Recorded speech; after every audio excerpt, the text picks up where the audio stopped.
দেখো আমি বানাচ্ছি মোচার কোপ্তা কারি। কোপ্তা কারি তো অনেক রকমই বানানো যায়, তো এটা আমি কি করে বানাচ্ছি দেখে নাও। মোচা ঘন্ট করেছিলাম, তো একটা মোচা তো আর কোপ্তা কারিতে বা কোনো কিছুতেই লাগে না, ওর থেকে কিছুটা অংশ নিয়ে নিয়েছিলাম সেদ্ধ করা মোচা, কুচানো সেদ্ধ করা।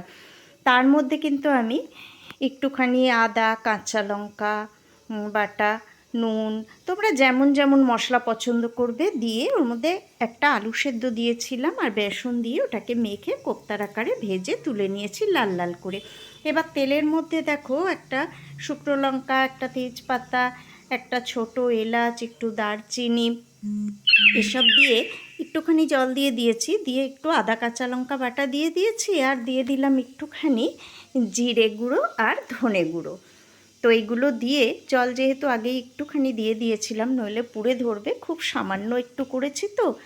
তো যাই হোক, স্বাদ মতো নুন হলুদ সবই দিয়েছি, আর কিন্তু একটু সামান্য 1 চিমটে মতো চিনি আমি এর মধ্যে দিয়েছি। দিয়ে দেখো মশলাটা খুব ভালো করে কষিয়ে নিতে হবে, খুব অল্প একটু, কারণ আমরা দুটো মানুষ, তো অল্প একটু কোপ্তাকারি করেছি।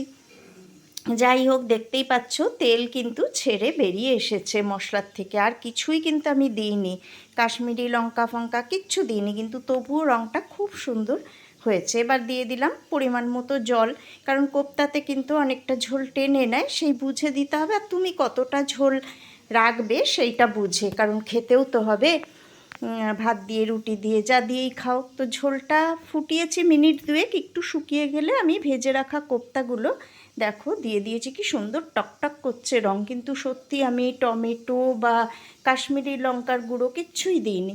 যাই হোক, এই অবস্থায় আমি লো ফ্লেমে আরও একটুখানি এটাকে ফুটিয়ে নিলাম, খুব বেশি ফোটানো যাবে না, তাহলে কিন্তু কোপ্তাগুলো ভেঙে যাবে, তো অল্প একটু ফুটিয়ে নিলেই কিন্তু হয়ে যাবে। তো ফোটানো হয়ে গেলে আমি গ্যাসটা অফ করে এটাকে, দেখো গ্যাসটা অফ করে দিলাম, এবার এটাকে আমি ঢাকা দিয়ে দেব।